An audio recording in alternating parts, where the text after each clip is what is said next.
was something too perfect about our street. Clean lawns, trimmed hedges, polite neighbors. It all felt staged. But at the very end of the block stood a house that broke the illusion.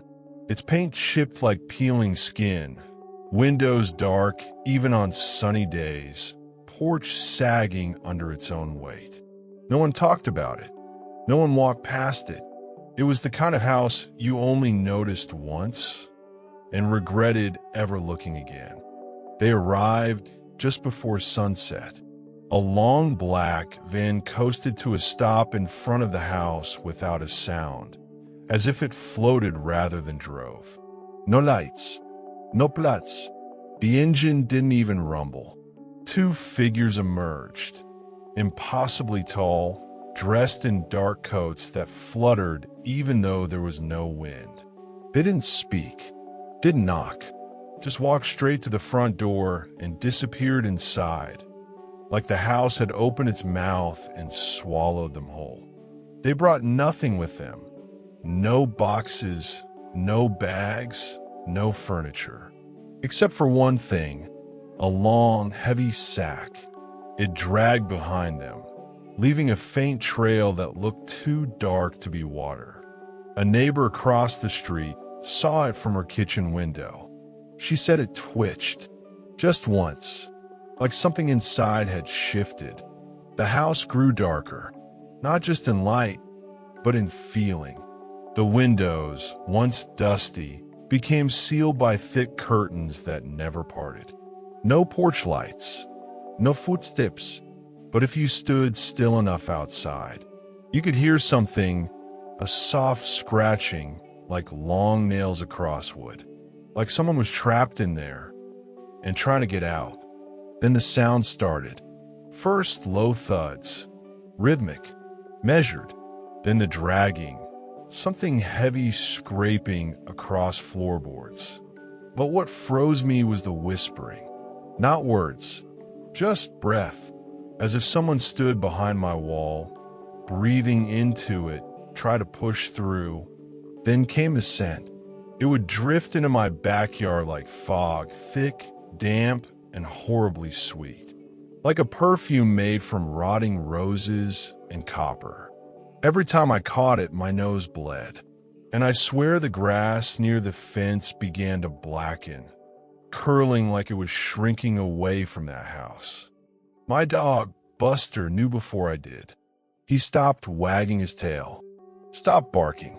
Every night he'd stand at the back door, growling low and deep.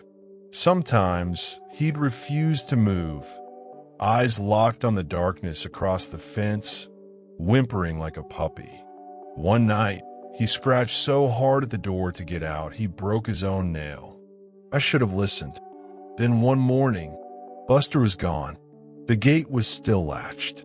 No paw prints in the yard, just an indentation in the grass where he'd been lying, and a single tooth. That night, I found his collar on my porch, soaked in something dark. And beside it, scratch marks that weren't from any dog. That same night, I found a doll buried in my garden. Its face was wooden and twisted. One eye was a black button. The other socket was empty. Real hair, dirty, tangled, and sticky, trailed down its cracked body. It had one message scrawled across its torso. Asterisk, she sees you. Even now, asterisk, I stayed up after that. Watched from my upstairs window with the lights off, afraid to blink. At 3:14 a.m., the van rolled away. No driver, no sound, just vanishing into fog. And as it did, the house seemed to pulse, like something inside had finally woken up and was stretching. After the van vanished, the dream started. I'd wake up gasping, sweat-drenched, my ears still ringing with the sound of chains dragging across stone. In the dreams, something moved behind walls, whispering backwards, clicking its tongue like it was tasting my name. Sometimes, I'd wake with my hands dirty. One night, I found soil under my nails and a torn button in my bed. I couldn't take it anymore. That night, I crept across the yard, heart pounding with every step. The basement window was cracked open slightly. Fog coiled from it like breath. I wiped the grime away, just enough to peer inside. And what I saw, I will never forget. Chains hanging like meat hooks, a rusted table, and something pale and writhing, bound and twitching, still alive. Just as I leaned in closer, I heard it. Right behind me, inches from my ear, a whisper. Dry. Cold. Asterisk, you shouldn't have looked. Asterisk. I turned, but no one was there. Only frost where I had been standing, and breath that wasn't mine lingering in the air. I spun back toward the basement. The thing on the table had turned its head, slowly, with jerky, unnatural movements, and it looked right at me. Eyes glowing dull red, a smile curling across its face, with teeth like iron nails driven into rotted gums. I ran. I don't remember how many times I fell, how much dirt filled my mouth. I only remember the sound behind me. Not footsteps, but something slithering. When I crashed through my back door, I slammed it shut just in time. Then silence, and one knock from inside the house. At dawn, I packed. I didn't shower, didn't change.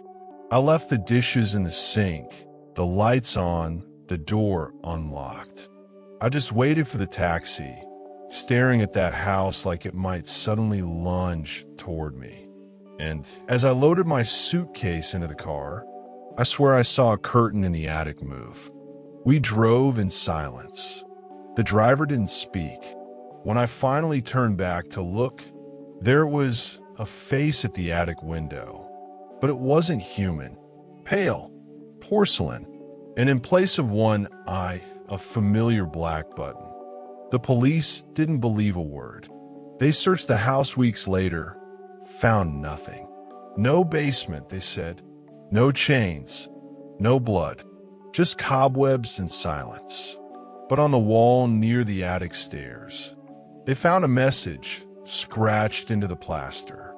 Asterisk, asterisk, she knows who watched. Asterisk, asterisk. I moved 3 towns away. New job, new number. But at night it follows me. A thump, a scrape, a single button left on my windowsill each morning. I haven't slept in days. Last night, I heard her again. Her voice in my room, dry, cracking, singing a lullaby backwards. And beside my bed, another doll, its mouth open, stuffed with Buster's fur.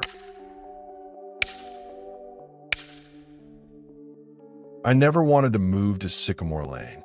The moment we turned onto the street, I felt it like a cold hand grazing the back of my neck.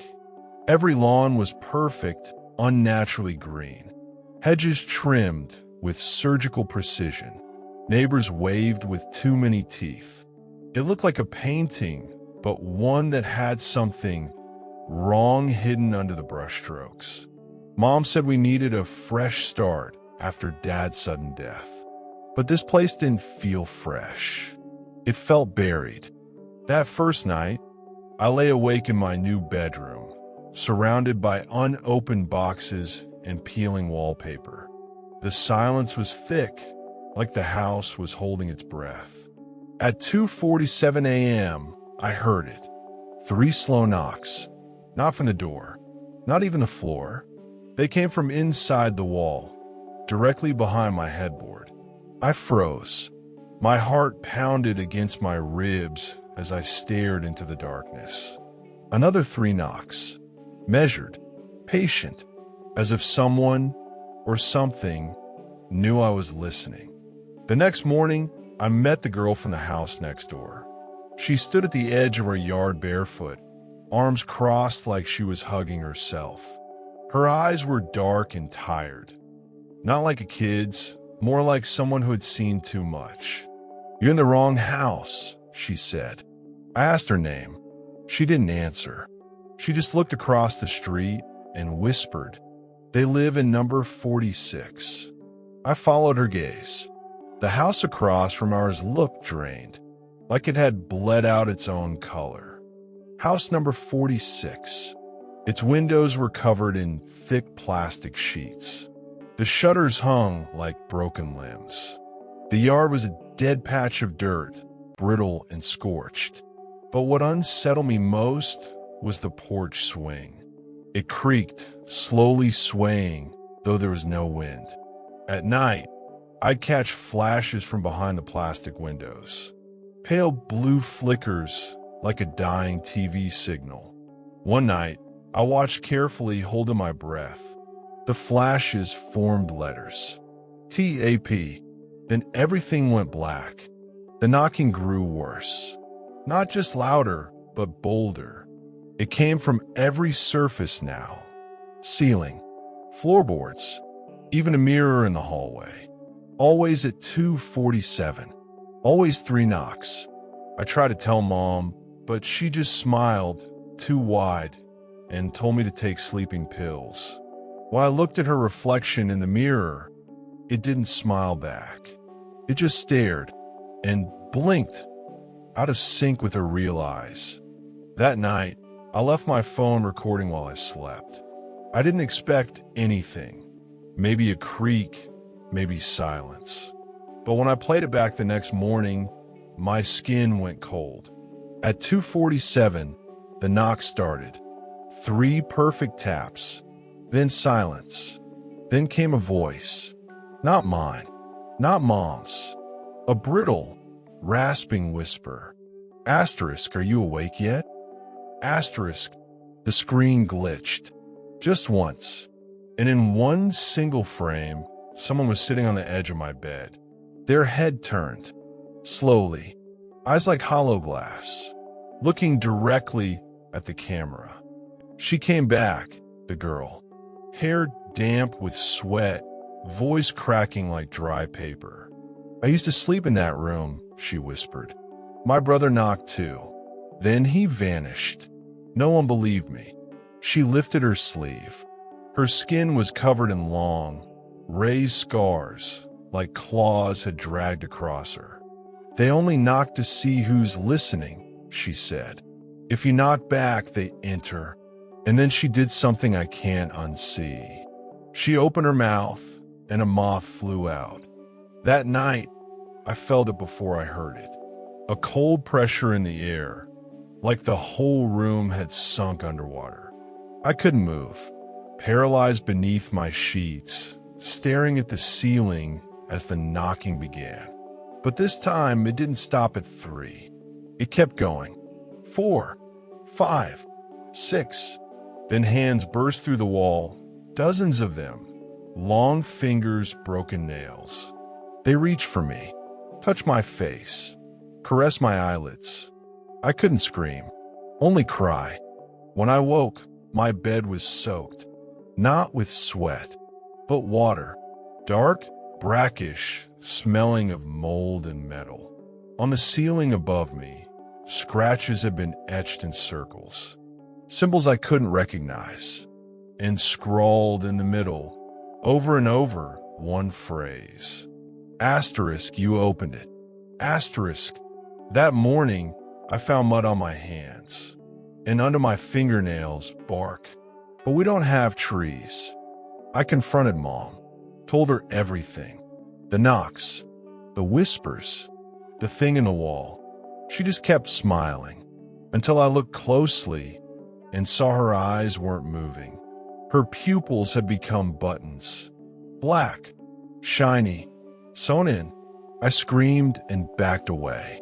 She opened her mouth wide, far too wide, and a voice came out. Not hers, not human, just one line. Asterisk, you should have stayed asleep. Asterisk. I ran, down the stairs, out the front door. But the neighborhood had changed. Every porch light blinked in unison, flickering like Morse code. Every car on the street was gone. Doors stood open, Not broken, not forced, just waiting. And every window had a figure behind it. Not people, shapes, outlines with crooked necks and two long arms, watching, unmoving. I collapsed near the cul-de-sac, gasping, trembling. And then she appeared again, the girl. But her skin was grayer now, her lips blue. She sat beside me and said, "It doesn't let you leave. Not once it knows your name." She reached for my hand. It was ice cold like stone. "You heard the knock. You saw inside. That's how it begins." Then she leaned close and whispered, "I'm not real anymore," and vanished into mist. I don't know how long I wandered. Time bent around me. The sun flickered like a dying bulb. My phone said it was 2:47 over and over. The world had turned into a loop, a trap, and beneath my feet, I felt vibrations, like something massive crawling below the street. Knocking, knocking, waiting to come through. Eventually, I came back to the house. Not because I wanted to, but because I had nowhere else to go. The door was wide open, the hall lights flickering red. Inside, everything pulsed. The walls breathed like lungs. Staircases twisted like vines. My room was gone. In its place, a circular pit with chains hanging from the ceiling. And in the middle, my father's coat, soaked in something dark. I picked up the coat. It was heavier than it should have been. A note was stitched inside the lining, in my dad's handwriting. It said, "Asterisk, if you hear the knock, don't answer." Asterisk. I sank to the floor. Tears rolled down my face, but they weren't mine. The taste was metallic. Rushed. Blood. The house moaned. And I knew. It was time to choose. Run again or face it. I stood. The chains above rattled. The house groaned louder, like it knew I was ready. I followed the sound down the hall, to the basement door. It hadn't been there before. Now it stood wide open, revealing a stairway of rotting wood and crawling shadows. Each step I took echoed like a scream. At the bottom I saw it. A mirror, cracked, warped, and on the other side, my reflection waving. But it wasn't me. Not really. Its eyes were black voids. It smiled too wide, and it mouthed something I couldn't hear, until the sound came from behind me. Asterisk, you've seen too much. Asterisk. I turned. Nothing there. When I looked back, the mirror was broken, and the figure was standing in the room with me. I ran, up the stairs, through the house, but the layout had changed. Hallways looped, doors led to nowhere. Every mirror reflected a different moment. Me crying, me screaming, me dead. And always, always, the knocking. Sometimes far, sometimes inches behind my ear. It followed me like breath on glass. Then suddenly, silence. Real silence. I stepped outside. The house behind me, crumbling. Its mouth-like windows twisted in rage. And across the street, new neighbors unloading a truck, smiling, waving. I wanted to scream, but the words died in my throat. Because I saw it, staring from their attic window. My reflection, waving again. I never left. Not really. They say I moved away. They say I imagined it. But I still hear the knock at 2:47. In dreams. In silence. And sometimes, when the house is very still, I hear my own voice whisper back. Asterisco, comein. Asterisk.